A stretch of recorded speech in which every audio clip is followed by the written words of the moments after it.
lehnen wir ein und schauen wir zum Screen.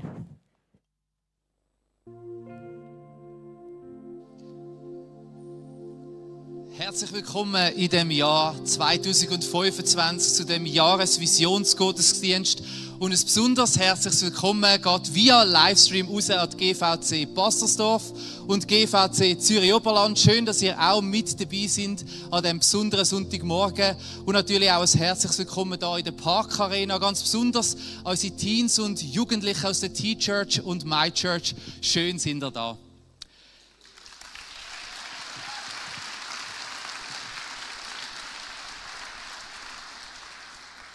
Ich weiss nicht, wie es dir geht, vielleicht kribbelt es ein bisschen. Der Jahresvisionsgottesdienst ist so ein besonderer Moment. Man kann sagen, es ist sogar fast ein bisschen Tradition geworden, dass man gemeinsam ins Jahr startet. Und jeweils haben wir ja auch so ein Motto, das uns begleitet, das Jahr hindurch. Und um das wird es heute am Morgen gehen.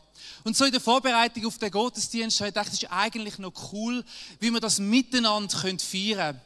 Wir sind verschiedene Kirchen, wir treffen uns an verschiedenen Orten zu verschiedenen Zeiten. Wir sind ganz viele unterschiedlichste Menschen. Und doch sind wir gemeinsam miteinander unterwegs. Und der Paulus schreibt im Römerbrief auch an eine Kirche, die extrem bunt und vielfältig ist. In dieser Metropole, in dieser Weltstadt, wahrscheinlich die wichtigste, berühmteste, grösste Stadt in der damaligen Zeit in Rom, wo sich Christen drauf haben, die extrem unterschiedlich sind. Von ihrer Herkunft her, von ihrer Ausrichtung her. Aber sie haben eins gehabt, was sie verbunden hat, den Glauben an Jesus. Und er sagt ihnen so, hey, ihr seid so unterschiedlich, wie die Körperteile am Körper sind. Der eine fühlt sich vielleicht als Finger, der andere als Ohrenläppli oder als was auch immer du gerade im Moment das Gefühl hast, kannst du dich am besten identifizieren. Aber ihr gehört zusammen. Ihr seid gemeinsam miteinander unterwegs und gemeinsam macht ihr das aus, was die Welt wahrnimmt. Ihr seid der Leib von Christus, sagt er ihnen. Und dann heißt es nach dem, im Vers 16 von dem 12. Kapitel, lasst euch im Umgang miteinander davon bestimmen, dass ihr ein gemeinsames Ziel habt. Oder dass ihr die gleiche Gesinnung habt, heißt es in einer anderen Übersetzung. Lasst euch im Umgang miteinander davon bestimmen, dass ihr ein gemeinsames Ziel habt. Und ich denke, das könnten wir doch stellen über den Jahresstart und über den Jahresvisionsgottesdienst. Wir kommen da zusammen, um uns ausrichten auf das gemeinsame Ziel, das wir haben. In unserer Unterschiedlichkeit, vom Alter her, von der Herkunft, von der Lebensgeschichte, die wir haben, von dem Ort, wo wir uns als Kirchen treffen, zusammen, um uns auf das gemeinsame Ziel auszurichten. Und so soll der Jahresvisionsgottesdienst so ein Moment sein, wo wir Freude haben am Miteinander. Schaut mal links und rechts und vorne und hinten. So viele coole Menschen, die zusammenkommen. So viele unterschiedliche, also ich hoffe, der neben dir sitzt, ist cool.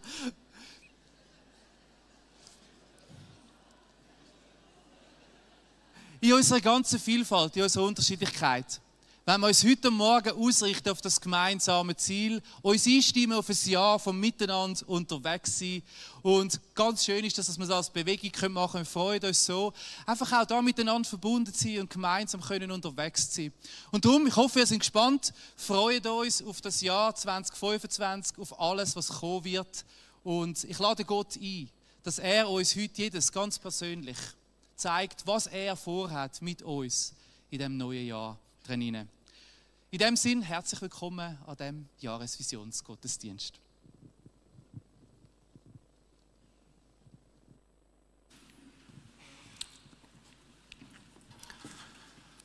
Danke vielmals, Reto. Ja, das Jahresthema, ich darf es jetzt gerade lüften. Und ich frage jetzt nicht, was das Jahresthema vom letzten Jahr war. Jedenfalls, das Jahresthema für das Jahr, wo wir uns Gedanken gemacht haben, haben wir gesagt, wir wollen nicht etwas komplett Neues machen, sondern wir wollen eigentlich etwas anknüpfen. Es ist also eine Fortführung vom letzten Jahr.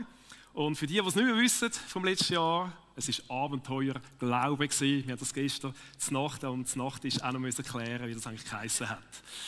Jetzt, bevor ich den Schleier lüfte vom diesjährigen Jahr, möchte ich dich einladen, kurz in ein Gedankenspiel hinein. Stell dir vor, du bist Teil von einem Nomadenvolk. Ein Nomad, eine Nomadin. Nomaden sind unterwegs, irgendwo, und irgendwann lassen sie sich wieder nieder. Bevor sie wieder aufbrechen und wieder weitergehen, und sich dann wieder niederlassen. So geht das weiter.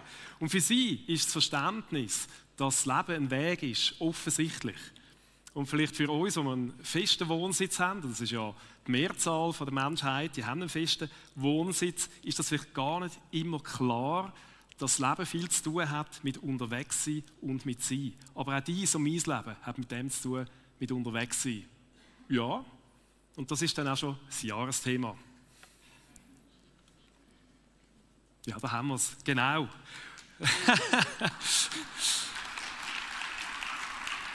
Und wenn wir es genau anschauen, dann merken wir, das ist eine Wortkombination, das ist ein Wortspiel, da ist «sein» drin. Einfach «sein». Das ist «unterwegs sein» und eben «sein» im «Unterwegssein». Das ist das Thema von dem Jahr. Und wir wollen uns in diesem Jahr auf ganz vielfältige Art und Weise mit dem Thema auseinandersetzen. Und man kann ja auch alleine unterwegs sein, das ist ja gar kein Problem. Aber unser Fokus soll auf einem anderen unterwegs sein, nämlich auf dem Unterwegssein mit Christus. Und da gibt es ein wunderschönes Bild aus einem Film. Vielleicht sehen wir das gerade schon. Da haben wir es. Mit ihm haben wir unterwegs sein, mit Jesus, ist aus dem Film «The Chosen». Es ist so eine Sache im Unterwegssein, wenn man zu viel oder nur noch unterwegs ist, aber keine Heimat mehr hat oder keine Sicherheit mehr, dann kommt irgendwie auch das Glaubensleben so ein bisschen ins Wanken oder der Glaube kann sogar ausgehöhlt werden. Wenn man aber zu stark zurückgezogen ist, vielleicht nur noch im Sein, dann ist es auch klar, da ist keine Frucht mehr, da ist keine Sendung mehr drin. Irgendwo geht es so drin, das Maß zu finden, zu beschäftigt sein, zu Stress sein, keine Heimat haben, keine Wurzeln, das gibt kein Wachstum. Blinden Aktivismus, das ist auch nicht gefragt im Unterwegssein. Und da finde ich es wunderschön, die Bibel ist voller Bilder und voller Geschichten, wo es eben um das Thema geht, vom Unterwegssein. Ich werde euch 2 ganz kleine Kostproben geben aus dem Alten Testament. Der Elia, der Prophet, der bekannte Prophet, der hat Grosses erlebt mit Gott.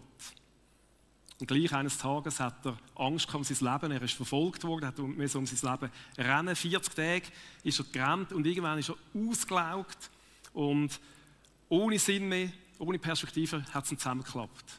Er hat nicht mehr gewusst, es soll weitergehen. Und dort ist er im Sein mit Gott. Und das Sein mit Gott, das war ein Klagen in dem Moment. Er hat nichts anderes gemacht als geklagt. Aber in dem Sein mit Gott ist er gestärkt worden. Er hat neue Zuversicht bekommen, neuen Lebenssinn und ist so sogar bereit für neue Aufgaben. Denken wir an Mose, das ist vielleicht manchmal so das Bild von ihm, wenn er dem Volk vorausgeht. Und vielleicht vergisst man, dass er vorher Jahrzehnte irgendwo in den Steppen raus am Schafhüter war und vorbereitet worden ist für diese Aufgabe. Wenn wir ins Neue Testament schauen, zu einem Thema unterwegs sein, das grösste und das beste Vorbild, das es da gibt, ist Jesus Christus. Er hat es vorgelebt. Er hat es vorgelebt, das Sein mit Gott, Sein auch mit den Menschen und natürlich das Unterwegssein. Und schön, wenn auch wir in der Nachfolge merken, dass es darum geht, mit ihm zusammen irgendwo merken, hey, was ist gerade dran? Ist es dran zu sein oder ist es dran unterwegs zu sein? Und beides ist schön, wenn wir es machen mit ihm, mit Jesus Christus. Und so wollen wir euch einladen, dass wir uns gemeinsam auf den Weg machen, jetzt in 2025, mit ihm unterwegs zu sein, dass wir uns darauf einladen können. Die biblischen Geschichten vom Unterwegssein, die sind enorm unterschiedlich. Und ich will mit euch jetzt eine Person ein bisschen anschauen, wo man auf den ersten Blick vielleicht gar nicht würde merken oder gar nicht typischerweise für das steht, fürs Unterwegssein. Im 20. Kapitel vom Johannes-Evangelium, dort lesen wir, wie Jesus nach seinem Kreuzigungstod zuerst der Maria Magdalena begegnet ist und am gleichen Tag noch am Abend der versammelten Jüngerschaft. Die haben sich zurückgezogen in einem Raum, die haben sich eingeschlossen, sie haben Angst gehabt vor der religiösen Elite und plötzlich steht er mitten unter ihnen, der Auferstandene, und er sagt, Friede sei mit euch. Und jetzt, wow, können wir uns vorstellen, wie das sein muss für sie.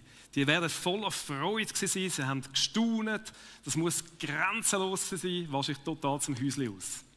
Jetzt haben sie plötzlich verstehen, das, was sie zwar gehört haben, aber bis jetzt noch nicht begriffen haben. Die Vorhersage von Jesus hat sich erfüllt und da war Hochstimmung. Einer der Jünger hat aber gefehlt, der ist ein bisschen später dazugekommen. Es ist der Jünger Thomas.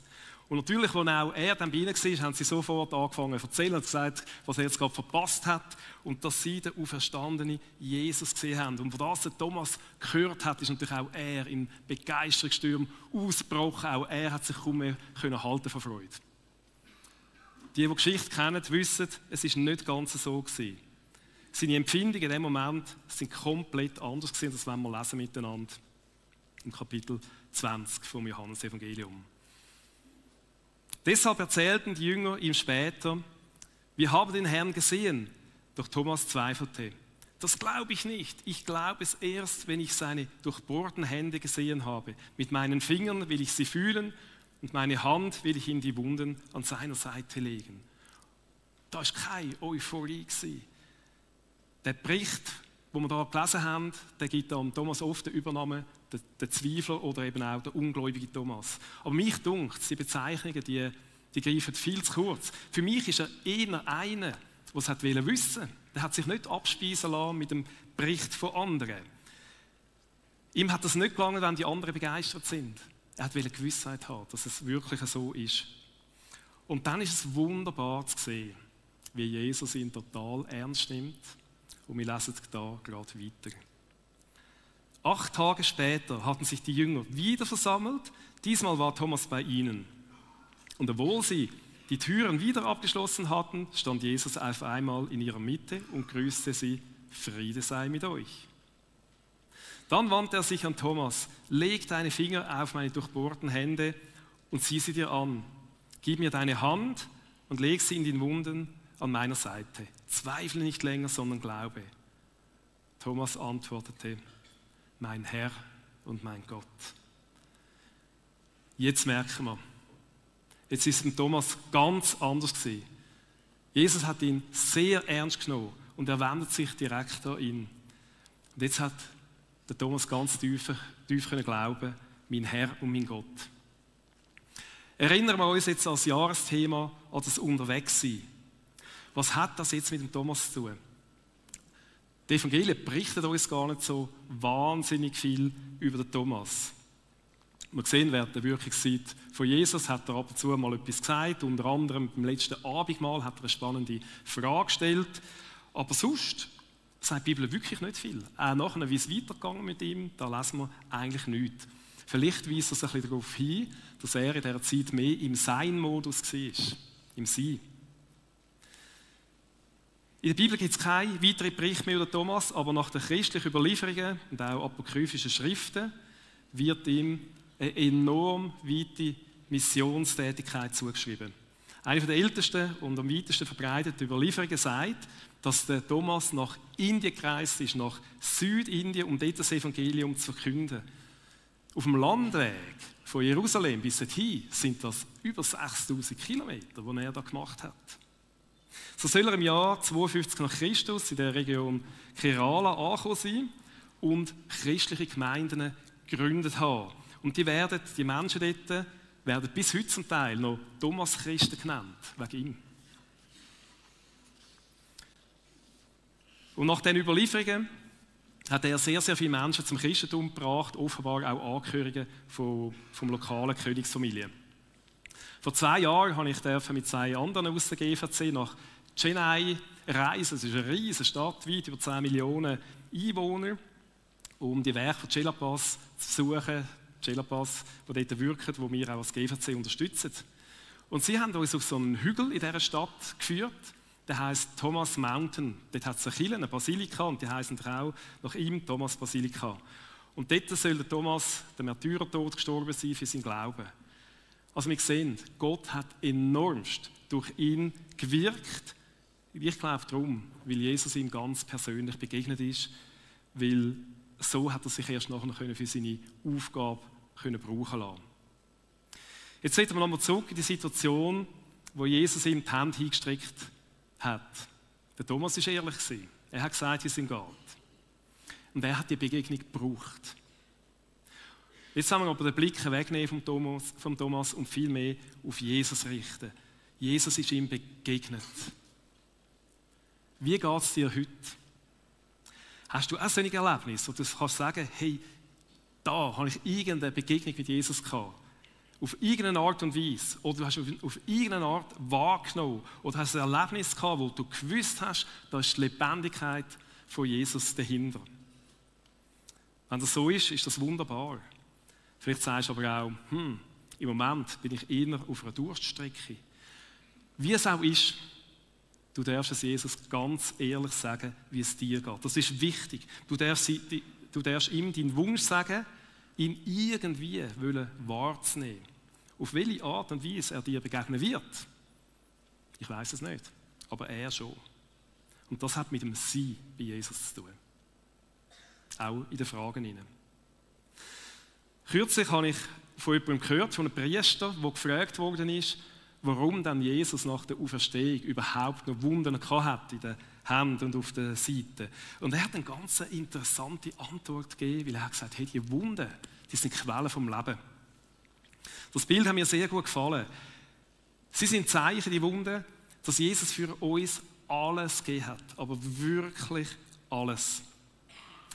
Aus diesen Wunden heraus fließt das Leben, sogar das ewige Leben. Jesus hat alles gegeben, sich selber, damit wir das Leben haben, das volle Leben. Und so dürfen auch wir immer wieder zurückgehen, genau dorthin, an die Wunden her, beziehungsweise an die wahre Quelle vom Leben. Dort ist die Wahrheit, dort ist Frieden, dort ist Liebe. Die Wunden dürfen für uns also Freude und Hoffnung sein. Wenn wir ihn fragen, wenn wir Jesus fragen, was gerade dran ist, ob sie oder unterwegs sind, oder sie im Unterwegssein, wenn wir die Nähe suchen, ich glaube, wir werden es merken. In dem Unterwegssein geht es also nicht primär um den Blick auf uns selber, sondern es geht um den Blick auf ihn. Nicht einfach um mein Leben und bitte, Herr, sag mir doch bitte meine Pläne, sondern vielmehr, was willst du mit mir machen? Wo willst du mich hinführen? Willst du gerade, dass ich bei dir bin? Oder wo sind wir gerade zusammen unterwegs? Er will uns schon brauchen. Es geht um ihn. Er ist das Zentrum in seiner ganzen Vielfältigkeit. Vor einem Monat haben wir da interkulturelle Weihnacht gefeiert. Das hat ein bisschen anders ausgesehen. Statt Stühle sind da unten Festbänke gestanden, 50 so Tisch. Und es sind Leute aus verschiedensten Ländern gekommen, aus verschiedensten Kulturen, auch mit verschiedensten Religionen. Viele von diesen Menschen haben Krisen im Heimatland, Krieg, Instabilität oder was auch immer. Und es ist dann schön gewesen, wir haben die Christen gefragt, im Vorfeld auch, wirklich von überall her, ob sie nicht ein kurzes Statement wieder abgeben, wer Jesus für sie ist. Es sind 12 Leute dann da oben gestanden und wir werden jetzt einfach ein paar wenige anschauen. Es ist eine riesige Vielfalt. Aus Persönlichkeitsschutz sind wir jetzt im Livestream, Kamera wegnehmen, aber da in der Parkarena sehen wir es. Ich muss zuerst in meiner Muttersprache sagen und dann auf Deutsch. Yesu al-Masih mera Nejat dahinta hai. Jesus ist mein Retter. Christus ist mein Leben. Isa Masih zindagi meine. Für mich ist Jesus mein Begleiter, ob es mir gut geht oder auch wenn es mir schlecht geht. Si Jesus ang aking tanggulan at aking sandigan.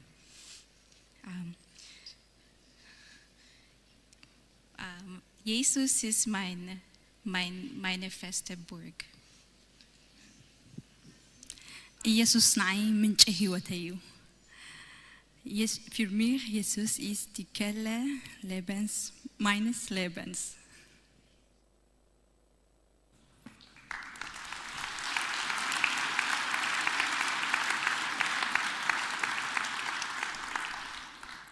Es ist schön zu sehen, Jesus wirkt um die ganze Welle. Und es ist mir erst jetzt aufgefallen, die Frau am Schluss redet, sie hat gesagt, Jesus ist Quelle. Das war vorher ja auch das Thema gewesen. Es ist wunderbar. Wie Jesus das meint, mit Gott unterwegs zu sein, das formuliert er unter anderem im hohepriesterlichen Gebet im Johannesevangelium. Und so wollen wir jetzt auch abschliessen. Dort betet Jesus für seine Nachfolger und Nachfolgerinnen. Also auch für dich und für mich.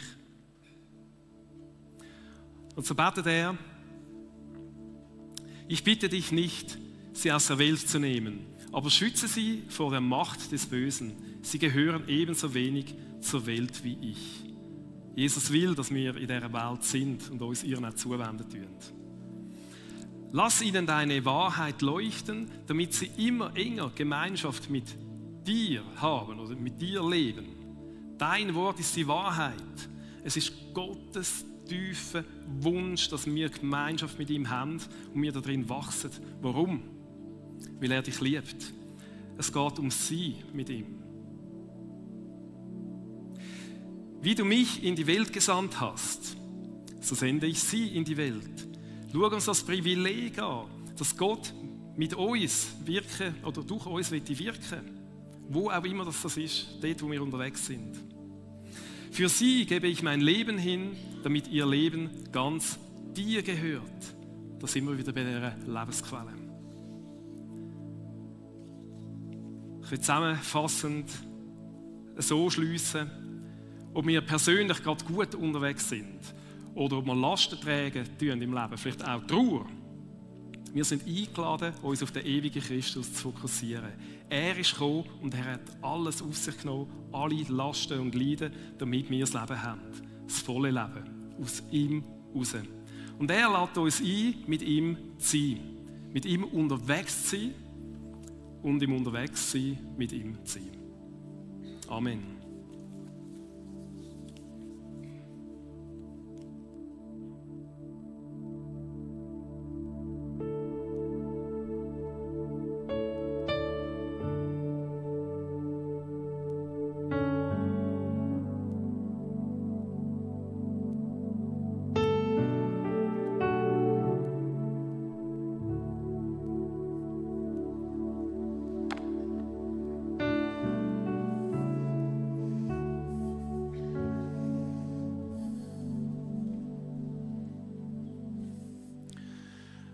Unterwegs sein. Unger, sein, wegs. Ja. Punkt. Unterwegs sein. Oder uns in unserem Lauf immer wieder unterbrechen lassen, dass wir auch mal sein können. So kann man das ganz verschieden zusammensetzen und ich freue mich auf das Jahr. Ich freue mich auf die 2 Impulse, die wir das Jahr setzen wollen, wo wir glauben, möchte uns Gott mitnehmen in diesem Jahr. Das unterwegs, das ist etwas Dynamisches. Das sieht man hier auch, das bewegt sich, das scheint uns entgegenzuspringen. Unterwegs sein, das ist schwungvoll, das ist Abenteuer. Abenteuer vom Glauben, so wie wir letztes Jahr viel darüber geredet haben. Es ist unterwegs als Nachfolgerin, als Nachfolger von dem Jesus, der selber auch immer unterwegs war. Jesus selber hat von sich gesagt, er hat kein Zuhause, wo er ausruht, sondern er ist unterwegs im Auftrag von seinem Vater. Unterwegs sein bedeutet Weg machen, Strecke machen.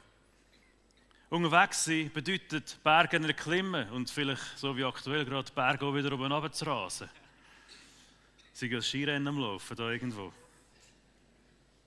Unterwegs sein bedeutet, sich herausfordern zu lassen von Gott. Aus der Komfortzone rauszustehen, etwas zu bewegen.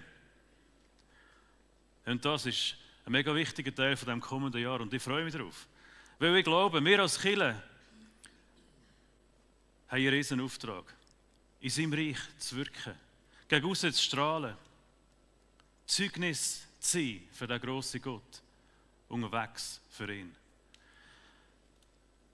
Aber, und da kann man vielleicht sagen, in jungen Jahren ist mir das weniger bewusst, das ist auch gut so, aber mit zunehmendem Alter und irgendwo sind wir da alle drin, merkt man auch, einfach nur davor rennen, einfach nur losrennen, immer 120% geben, irgendwann kommt die Wange, die dann doch zu stark ist für dich.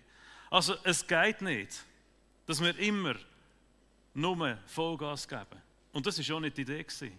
Und darum ist zwischen dem unterwegs, mit in diesem Wort, ist das «Sie» platziert. Als eine Pause, als ein Unterbruch.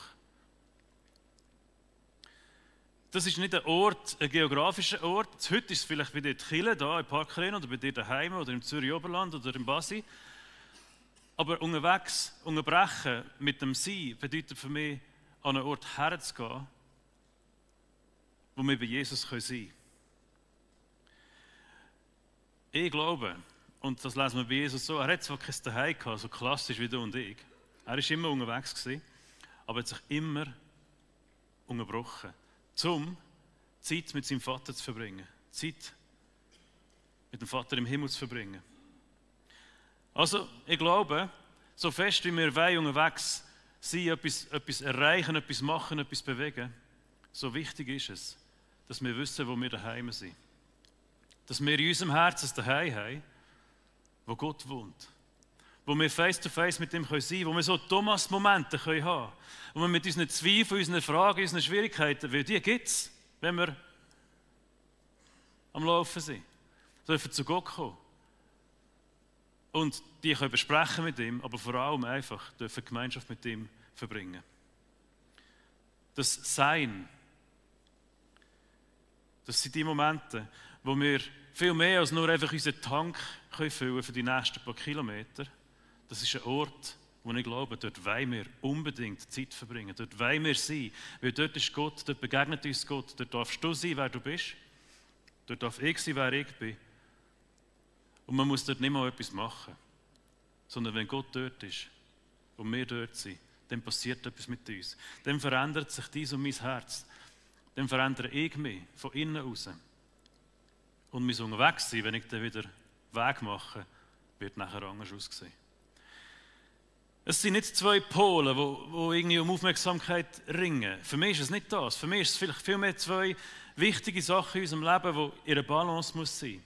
Und dabei meine ich gar nicht unbedingt, dass man, bis man aus der Puste ist, muss rennen und nachher muss man stoppen, ausschnaufen und wieder einigermaßen laden, sondern Jesus hat das irgendwie fast ein bisschen dynamischer modelliert. Ich glaube, sein Sein war überall, wo er war. Er war überall bei Gott. Er hat sich manchmal Zeiten rausgenommen, aber es waren nicht nur die Zeiten. In seinem Unterwegs war er auch. Und irgendwo da drin ist so ein Geheimnis, das wir entdecken möchten, das wir zusammen entdecken in diesem nächsten Jahr. Wir wünschen uns, und das ist unsere Vision, dass Menschen aufblühen können. Menschen aus jeder Ecke, jede Art von Mensch, was auch immer wir für, ja, wie wir ticken, wie wir funktionieren, wo wir herkommen. Das ist unser Wunsch. Und ich bin überzeugt, dass das passieren kann, wenn wir Gott einfach begegnen, wenn wir einfach bei ihm sind. Vielleicht ist Stille, vielleicht auch ein bisschen im Ausharren, bei ihm sein. Ich glaube, das ist ein Schlüssel, dass dies und mein Herz aufblühen kann. Ich bin aber auch überzeugt, gerade so, dass Gott dich und mich möchte brauchen, um in dieser Welt seinen Namen gross zu machen. Und das geht manchmal nicht im stillen Kämmerlein, so schön es dort wo wir sind. Ich bin überzeugt, dass er uns auch dort möchte brauchen. Dass sein Reich wachsen kann, weil er sagt, er möchte das mit uns machen. Und wir werden in diesem kommenden Jahr immer wieder von diesen zwei Sachen reden. Wir werden verschiedene Themen aufgreifen. Wir werden Serien haben unter dem Thema «Unterwegs». Wir werden Serien haben mit dem Schwerpunkt «Sein». Manchmal auch beides. Wir werden nicht nur über das reden, aber wir werden es immer dort anhängen. Und es wird nicht um dich primär gehen, sondern es wird um Gott gehen. Wir werden über den Heiligen Geist reden, wir werden über Jesus reden, wir werden über geistliche Gewohnheiten reden. Warum? Dass du einen Ort kannst finden, wo du kannst sein, dich kannst verändern lassen. Dass ich einen Ort finden kann, wo das passieren kann, auf das wir wieder anfangen, einen Weg machen und die Welt verändern, so wie es Gott von uns möchte. Und für das werden wir immer mit Hashtags arbeiten. Hashtag ist nicht die allerneueste Errungenschaft, aber es ist extrem bewährt. Weil ein Hashtag hilft uns, dass wir gerade sofort im Thema sind. Hashtag, für die das nicht Garten haben, sagt man dem auch, oder? Jeder von uns hat das auf der Tastatur, die einen haben sich gefragt, für was braucht man das überhaupt? Wir sagen dem Hashtag, das ist ein Wiedererkennungsmerkmal. Wir haben 2 für das Jahr, wen wundert es? Und wir werden mit denen arbeiten und sagen, jetzt sind wir im Sein unterwegs. Die Themen, die wir jetzt behandeln, die gehen ums Sein. Das wird nicht immer haarscharf abgrenzbar sein. Und ehrlich gesagt, wenn du dir etwas anderes ausmachst, weil es dich noch immer anders bewegt, ist das grossartig. Aber das soll uns ein bisschen einen Rahmen geben, wo wir uns drin bewegen. Dass wir im Sein uns bewegen. Oder eben im Unterwegs. Hashtag Sein, Hashtag Unterwegs. Das dient der Orientierung. Aber ich hoffe natürlich, dass du nicht in dem Takt unterwegs bist, wo wir jetzt hier Predigtserie wählen, sondern dass du die eigene Takt, die eigenen Rhythmus findest. Das ist meine grosse Hoffnung für das Jahr. Und zum Starten in das Jahresthema ganz konkret. Wir werden über vieles reden, aber wir werden auch vieles zusammen machen. Meine Hoffnung ist schon, dass in den Small Groups und überall mit zusammen als Gemeinschaft unterwegs sind, in kleinen Grüppchen, dass man das leben, dass man es kultivieren darf. Dass Menschen dürfen ein neues Sein finden, auf das sie wieder neu dürfen unterwegs sein. Und wir werden es hier auch ganz konkret üben miteinander und praktisch thematisieren. Und darum starten wir jetzt auch gerade ganz praktisch in das Jahresthema. Und zuerst nehmen wir den Hashtag Sein führen. Und man kann das verschieden machen. Wir machen jetzt heute einfach mal eine Variante und sagen, hey, wir wollen mal uns jetzt ganz konkret einfach von Gott begeben. Einfach probieren, 2 Minuten vor Gott zu verweilen. Ohne Auftrag. Ohne zuerst Sündenregister runterbeten oder Bittlisten oder was auch immer. Das haben wir ja immer auch parat, oder? Tun wir das mal auf die Seite schieben. Es ist vielleicht gar nicht so einfach, das ist okay. Wir haben ein Jahr Zeit zum Üben. Einfach innerlich vor Gott kommen. Probieren, in seiner Gegenwart auszuharren, zu verweilen, vielleicht anfangen zu genießen. Ohne To-Dos, ohne Tasks, ohne zu fragen, Gott, was möchtest du mir sagen? Das ist alles gut. Einfach mal sein. Und wir machen das, indem wir das Licht ein bisschen dimmen. Wir werden ruhig, du darfst so bequem wie irgend möglich herhöckeln. Vielleicht tief schnaufen, sodass der Körper genug Sauerstoff hat, oder? Und dann werde ich davor einen Vers einblenden aus der Offenbarung 4,8, wo uns etwas über Gott berichtet. Und dem Gott wollen wir begegnen in dieser Zeit. Hey, vielleicht ist es Genießen für dich. Vielleicht ist es eher eine kleine Übung. Ich wünsche mir für dich, dass du Gott kannst begegnen kannst. Dass du, auch wenn es nur 2 Minuten sind, das ist noch recht lang in so einem grossen Gottesdienst, einen kurzen Moment kannst verweilen und vor die Gott kannst treten. Ich unterbreche nachher wieder und dann gehen wir weiter.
Heilig, heilig, heilig ist Gott der Herr, der Allmächtige, der da war und der da ist und der da kommt.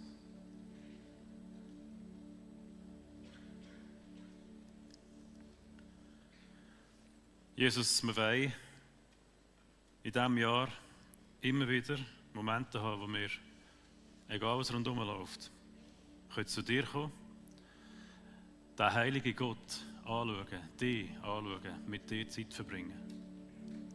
Und ich bitte dich, dass du uns zeigst, wie wir das machen können, wo doch so vieles uns ablenkt von dem.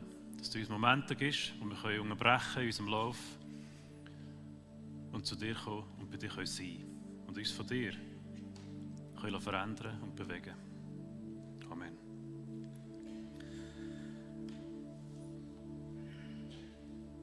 Der andere Schwerpunkt ist unterwegs. Und ich lade euch jetzt gerade ein, zum Aufstehen und euch effektiv aufzumachen.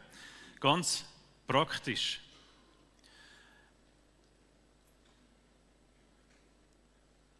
Auf den Weg machen. Natürlich, wir haben unsere Routine. Wir stehen auf und wir machen, was man halt so macht am Morgen. Die einen ein bisschen knapper, die anderen ein bisschen mit mehr Zeit und so weiter, je nach Vorliebe, oder?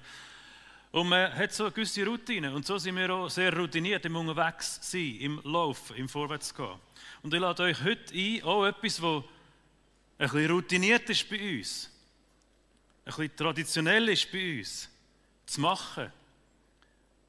Das aber sehr bewusst zu machen.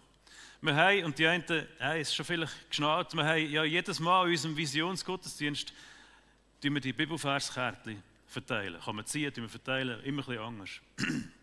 Das machen wir heute auch. Man wird nachher dort an Tischli und da am Tisch können die Kärtchen holen. Und für das musst du aufstehen und dort herlaufen. Oder du findest einen Kollegen, der es dir bringt. Das ist eine Variante. Ja, schon Bestellung, ich muss dort und diesem noch Kärtchen mitbringen und so weiter. Mache ich alles. Aber die Idee heute ist, dass bevor du aufstehst, dass du das bewusst machst, dass du jetzt einen Weg auf dich nimmst. Und das Kärtchen wird nicht den Auftrag beinhalten, den du das nächste Jahr machen musst. Das Kärtchen ist eine Ermutigung für dich. Etwas, was du darfst mit auf diesen Weg nehmen. Aber der springende Punkt in diesem Unterwegssein ist, dass wir aufstehen und bewusst uns auf einen Weg machen. Und ich lade dich ein, das mit Gott zu machen. Wie auch immer das aussieht, ob du Gott so mitnimmst oder ob du ihn im Herz mitträgst, ich lade dich, das zu überlegen, hey, wie kann ich mit Gott unterwegs sein, wie kann ich ihn mitnehmen oder wie kann ich ihm nachlaufen, je nachdem, wie man es dreht, oder? Und darum machen wir es, es wird nachher, wir werden ein Lied miteinander singen, ihr müsst nicht mitsingen, aber ihr dürft, ihr könnt auch in Gedanken zu Gott gehen und ich lade euch ein, sehr bewusst aufzustehen, zu so einem Tisch zu gehen, so ein Kärtchen zu holen, euch innerlich und auch äußerlich sichtbar aufzumachen, euch in Bewegung zu setzen. Die einen haben vielleicht schon irgendwo das Kärtchen gezogen. Ich weiß nicht, wie Mädchen Cheatschers dort unterwegs ist. Vielleicht hat es im Camp schon gezogen. Ich weiß, dass Basel und Zürich Oberland auch schon Gelegenheit hatten. Und euch lade ich ein, auch, euch aufzumachen. Aufstehen und vielleicht Richtung Kreuz zu gehen. Vor Jesus zu stehen. Und ihn einzuladen, mit dir in diesem Jahr unterwegs zu sein. Wenn du findest, es ist eine Übung, dann bleib am Platz. Mir ist wichtig, dass du dich innerlich aufmachst und sagst, mal, ich möchte dieses Jahr aus Wagen Schritte zu machen. Dorthin, wo ich es schon kenne und vielleicht auch dorthin, wo ich es noch nicht kenne. Also, Bibelverse liegen da aussen. Und dort auf 2 Tischchen, die dürft euch bedienen. Und ich lade euch ein, nicht nur aufzustehen, um den Vers zu holen, sondern bewusst aufzustehen. Euch auf den Weg zu machen, um mit Jesus auch in das Jahr hineinzugehen.